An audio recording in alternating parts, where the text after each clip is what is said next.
Samajwadi party सांसद रामजी लाल सुमन ने संसद में बने प्रतिरोध के लिए सरकार को जिम्मेदार ठहराया है और साथ ही उपराष्ट्रपति चुनाव और मुख्य चुनाव आयुक्त के खिलाफ महाअभियोग की तैयारी को लेकर भी बयान दिया। समाजवादी पार्टी के वरिष्ठ सांसद रामजी लाल सुमन इस वक्त हमारे साथ हैं। विपक्षी रणनीति बन रही है, संसद का सत्र चल रहा है, गतिरोध बना हुआ है, लेकिन उपराष्ट्रपति को लेकर क्या लग रहा है आपको? विपक्ष का साझा उम्मीदवार, इसको लेकर रणनीति बन रही है। देखिए, जहाँ तक उपराष्ट्रपति के पद का सवाल है, एनडीए ने अपना उम्मीदवार घोषित किया है, उनका फैसला है और ये जग जाहिर है कि उनकी जो पृष्ठभूमि है वो आरएसएस की है। उनका जो एजेंडा है उसी को आगे बढ़ाने की कोशिश कर रहे हैं और ये जो निर्णय है उसी का एक हिस्सा है।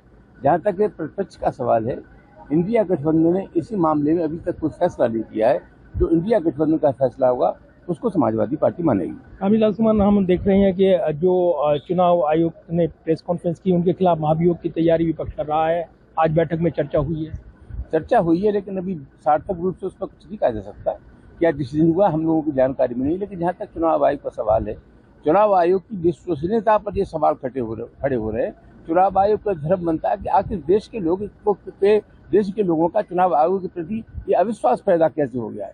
चुनाव आयोग का फर्ज है कि इस अविश्वास को दूर करे। ये सबसे पहली जिम्मेदारी है चुनाव आयोग की। सदन में गतिरोध बना हुआ है, सत्ता पक्ष का कहना है विपक्ष की वजह से सदन नहीं चल पा रहा है। सदन में गतिरोध इसलिए पैदा होता है कि जनजीवन से जुड़े हुए महत्वपूर्ण सवाल है, उस पर अगर सरकारी पार्टी का सकारात्मक रवैया नहीं होता तो गतिरोध पैदा होता है। इस गतिरोध के लिए हम नहीं, सत्तारूढ़ जिम्मेदार है। धन्यवाद बात करने के लिए। रामजी लाल सुमन और जो समाजवादी पार्टी सांसद हैं, यहाँ पर सत्ता पक्ष पर हमला बोल रहे थे, साथ ही उपराष्ट्रपति चुनाव और चुनाव आयुक्त के खिलाफ महाभियोग की तैयारी पर भी उन्होंने अहम बयान दिया है।